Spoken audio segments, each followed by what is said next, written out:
Good afternoon, everyone. Quite a few items to pass along at the top, so I'd ask you to bear with me, and then I'll be happy to get to your questions. First, on behalf of Secretary Austin and the Department of Defense, I would like to offer our heartfelt condolences to the families, friends, and colleagues of the 9 U.S. Army soldiers assigned to the 101st Airborne Division who sadly lost their lives last night when 2 Black Hawk helicopters crashed outside of Fort Campbell, Kentucky. According to Army officials, the helicopters were performing planned night training flight operations at the time of the incident. An aircraft safety team from Fort Rucker, Alabama, will arrive later today and will begin an investigation. And again, our thoughts and prayers are with the families, the units, and all those affected by this tragedy. And for additional question, I'd refer you to Army Public Affairs. Separately, earlier today, Secretary Austin met with his Romanian counterpart, Minister Tilvar, to affirm our enduring bilateral defense relationship. Secretary Austin thanked Romania for hosting thousands of U.S. and allied forces to defend NATO's eastern flank and for Romania's leadership role in the Black Sea region. The two leaders also saluted the 30-year anniversary of Romania's state partnership program with the Alabama National Guard. The Secretary looks forward to future meetings and opportunities to work with our Romanian allies. A full readout will be posted to defense.gov later today. On the training front, since Russia's unprovoked invasion of Ukraine in 2022, U.S. European Command, U.S. Army Europe and Africa, and Security Assistance Group Ukraine have trained more than 7,000 members of the Ukrainian Armed Forces. Just this week, 65 Ukrainian air defenders completed Patriot training at Fort Sill, Oklahoma, and have now arrived back in Europe. They're integrating with other Ukrainian air defenders along with donated Patriot air defense equipment from the United States, Germany, and the Netherlands. Once in Ukraine, the Patriot air defense system will add to Ukraine's layered air defenses to provide protection and shield from Russia's wanton, brutal attacks on innocent civilians and civilian infrastructure. Meanwhile, in Germany, at the close of this month, more than 4,000 Ukrainian soldiers in 2 brigades, one equipped with M2 Bradleys and one equipped with Strykers, will have completed combined arms training and have returned to Ukraine.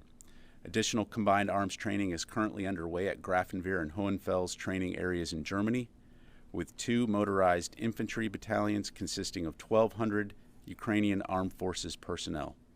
Operator and maintenance training on donated platforms is also ongoing, with more than 3,000 Ukrainian soldiers having completed platform training in 40 different programs of instruction on more than 20 systems since April of 2022. Training for Ukrainian forces is an international effort being conducted in partnership with our coalition partners who are currently training more than 11,000 Ukrainian soldiers across 26 different nations. The U.S. will continue to provide training and work closely with our allies and partners to ensure the Ukrainian people have the security assistance they need to defend their country, and repel Russian aggression. We remain committed to supporting Ukraine for as long as it takes. Finally, I'd also like to provide a quick update on where things stand in regards to our recent airstrikes against Iranian-backed groups in Syria, as well as the status of our forces who were wounded during attacks by those groups. First, we now assess that 8 militants were killed in our strikes against 2 IRGC Quds Force facilities near Dar ez-Zur by U.S. Air Force F-15E fighters assigned to U.S. Air Forces Central. Again, these precision strikes were taken to protect and defend U.S. personnel. Second, the 6 U.S. personnel wounded in the March 23rd attack against a coalition base near Hasaka in northeastern Syria are all in stable condition. 2 of the wounded U.S. service members have already returned to duty. 1 service member was medically evacuated to Landstuhl to receive treatment, and 2 U.S. service members and the U.S. contractor are receiving medical treatment in Iraq. Separately, the U.S. service member injured in the attack against Mission Support Site Conoco on March 24 is also in stable condition and continues to receive medical care. As Secretary Austin made clear during his congressional testimony this week, we will take all necessary measures to defend our troops and our interests overseas. To underscore, in response to a pattern of Iranian and Iran-backed attacks against U.S. personnel and facilities in Iraq and Syria, and the continuing threat of future such attacks, the United States has taken, and as necessary, will continue to take military action against the IRGC and its affiliates. This includes the use of force against IRGC and IRGC affiliate personnel and facilities, and the U.S. Central Command area of responsibility with the intention to convince the Iranians to de-escalate threats against the United States, our interests, and our people. Again, we do not seek conflict with Iran, but we will always protect our people. And with that, I'm happy to take your questions. Go to Associated Press, Lita Baldor. Thanks, Pat. One quick thing and then a question. On Syria, you mentioned U.S. forces that are injured and also insurgents that were injured. Are there and killed? Is that 8 militants? Is that the total number of militants that you assess killed and or injured by U.S. strikes altogether during that time period? That's correct. And then are there any additional U.S. injuries or anything else that's happened, any other strikes that have happened? And then I have a question. Sure. So no additional strikes than the ones that we've announced. And that is correct. We assess that 8 militants were killed as a result of those airstrikes. In addition to the 7 injured service members that I highlighted, there were an additional 6 U.S. service members that have subsequently been diagnosed with traumatic brain injury as a result of the Iranian-backed attacks, specifically 4 U.S. service members at the coalition base near Hasaka during the March 23rd attack, and 2 at mission support site Green Village on the March 24 attack. And a standard procedure, all personnel in the vicinity of a blast are screened for traumatic brain injuries. So these additional injuries were identified during post-attack medical screenings. And are all the screenings complete? Those will be ongoing as a matter of standard procedure. So there is always the possibility that there could be additional, but that's where we're at right now. Okay, then just one quick thing. The White House announced earlier today that Russia has reached out again to North Korea for some additional weapons, et cetera, support for the war. Has the Pentagon seen any indication that any other additional weapons or any other military support is either preparing or moving from North Korea to Russia? We have not at this time, beyond which had been previously announced, beyond the shipment that Wagner Group had previously arranged for. But it's, again, something we continue to keep a close eye on. All right, let's go ahead and go to Janie, and then we'll go to Idris. Thank you, General. I have 2 questions. The U.S. Senate Foreign Relations Committee has mentioned the review of redeployment of tactical nuclear weapons in South Korea. What is the Pentagon's position on that? I'm sorry, Jane, I didn't understand that. The U.S. Senate Foreign Relations Committee has mentioned the review of redeployment of tactical nuclear weapons in South Korea. Well, of course, we'll always continue to work closely with the Congress. Our current policy is the denuclearization, the denuclearization of the Korean Peninsula. So at this time, that will continue to remain our policy. Aren't you need more stronger extended deterrence in South Korea? Well, as you know, we are in constant discussion with our South Korean allies and our partners in the region on extended deterrence to ensure that we can deter aggression from countries like North Korea or China, and we'll continue to stay focused on that. Thank you. Let me go ahead. On THAAD. No, let me go ahead. THAAD stationed in South Korea recently started resuming training. How do you view it? And do you have another plans to additional THAAD deployment to Korea? Yeah, I don't have anything to announce right now. Let me go to Idris. Just on the TBI that you announced, are the troops still on the bases, or have they been medevaced out?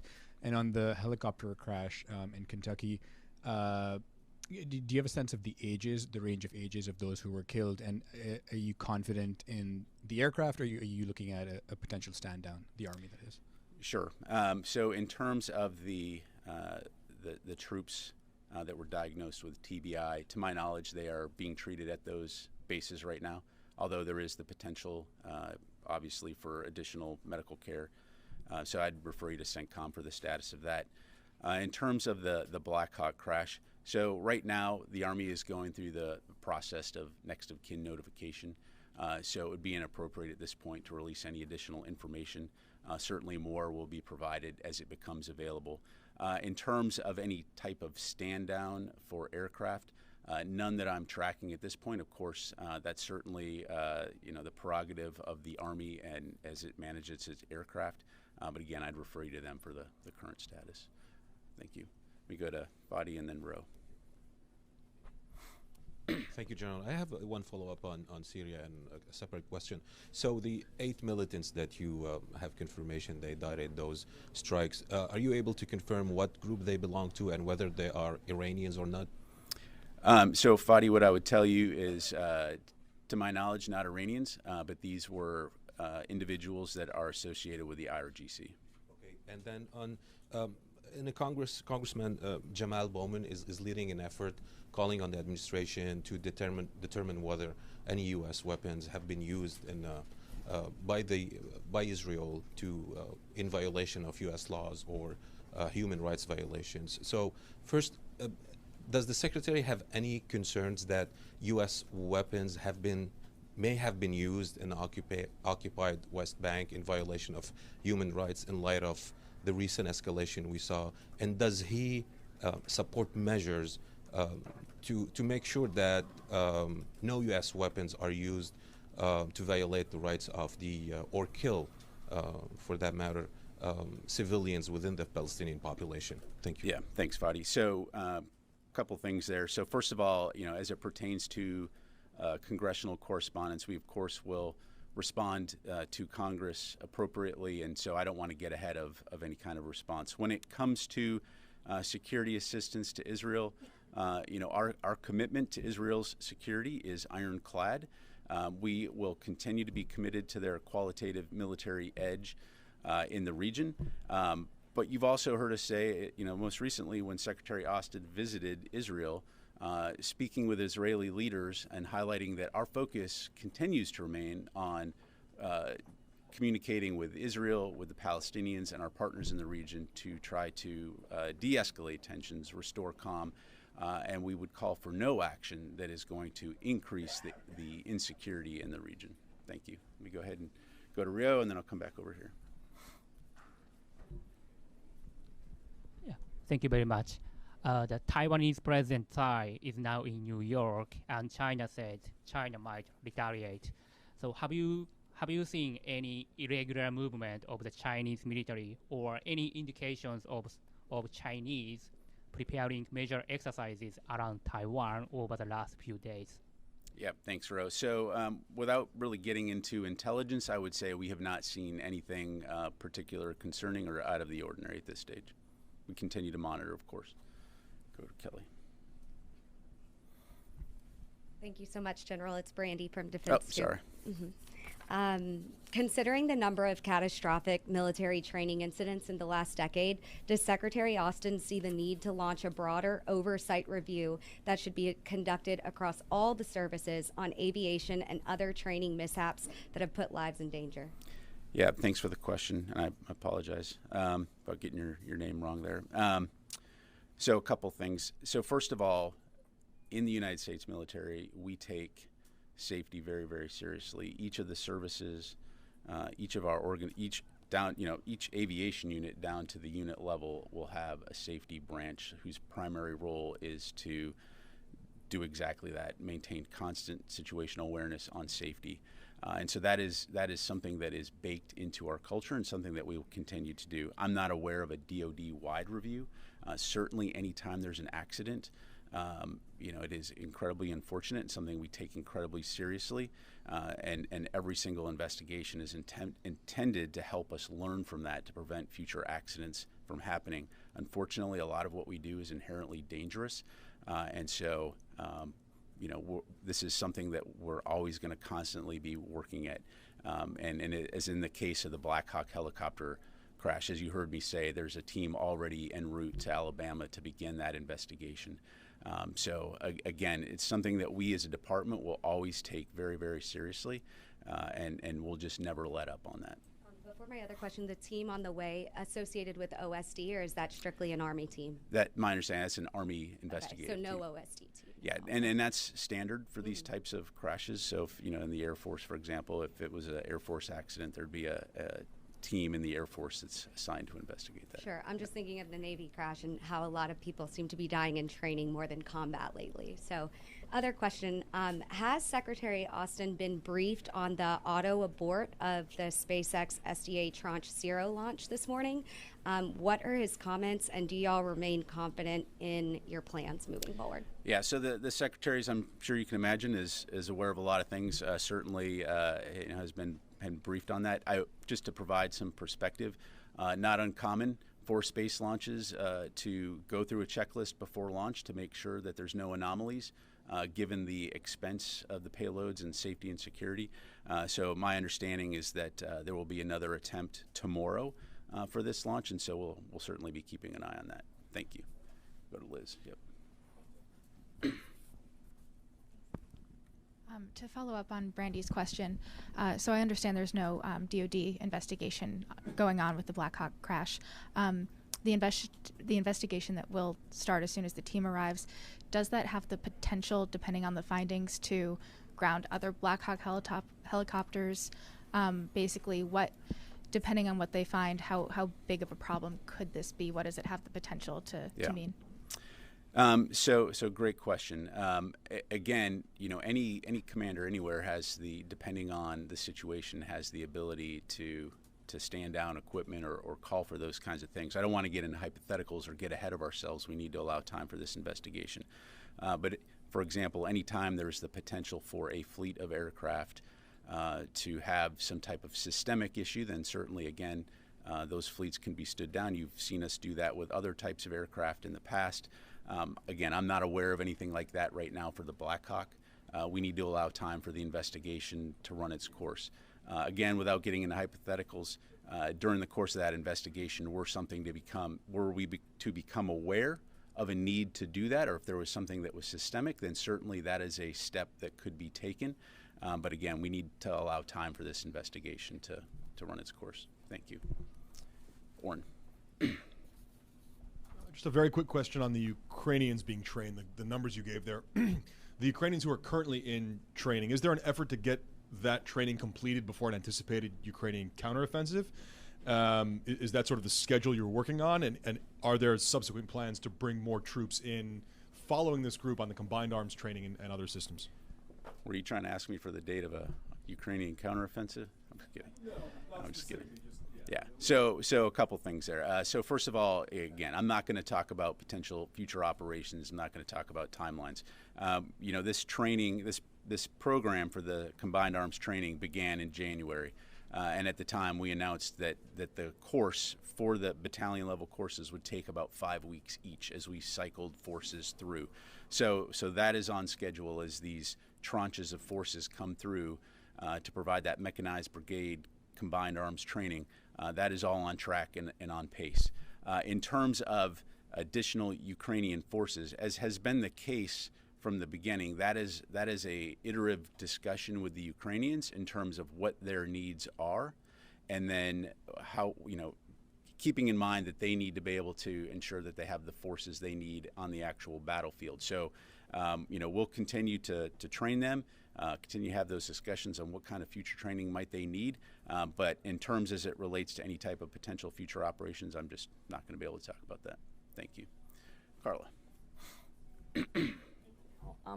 Last week, the Secretary said that no group could strike the U.S. and U.S. forces with impunity. So can you help us understand why there hasn't been another retaliatory strike in Syria as a result of the 3 attacks that happened over the weekend, one that injured a U.S. service member, and now we're hearing and caused at least 2 TBIs? Thank you. So again, we took action.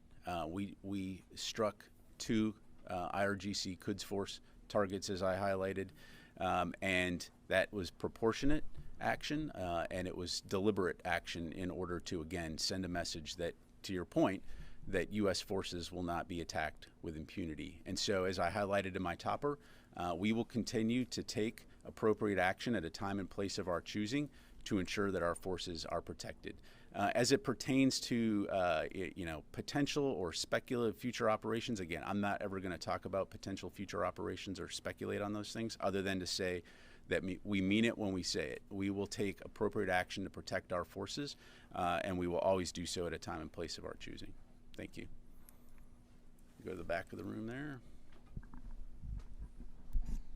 Thank you. Just a follow-up about visit of the president of Taiwan and Chinese threats. Did the United States military have to take any precautions, additional precautions, because of this visit? So really, I mean, just again to put this into perspective, President Tsai's transit of the United States. The Department of Defense, of course, we're monitoring that for obvious reasons, but really not playing much of a role in that regard. So again, we'll continue to keep an eye on the Indo-Pacific region, and I'll just leave it at that. Thank you very much. Tony. A couple questions on classification issues. This week, a new Washington, D.C. organization called the Non-Proliferation Policy Education Center issued a very scathing report on overclassification. The Wall Street Journal and Stars and Stripes picked it up, so troops are reading about it. It was pretty critical, and it says here that an overclassification epidemic is killing off our nation's common defense, not protecting it. Can you broadly address that claim? Yeah, so Tony, I don't necessarily want to comment on somebody else's report. When it comes to classification, and we've talked about this in the past, certainly as DoD members, we're all required to take training, regular training, on the appropriate classification of information, and that's something that we continue to work at, and something we know we can continue to do better. As we've talked about in the past, there is an ongoing review, and certainly when that review on that, but again, it is something that we are aware of, that we need to address and work on. May I follow up? The review was by Secretary Hicks was supposed to be done by January 30th, according to the Appropriations Committee legislation last year.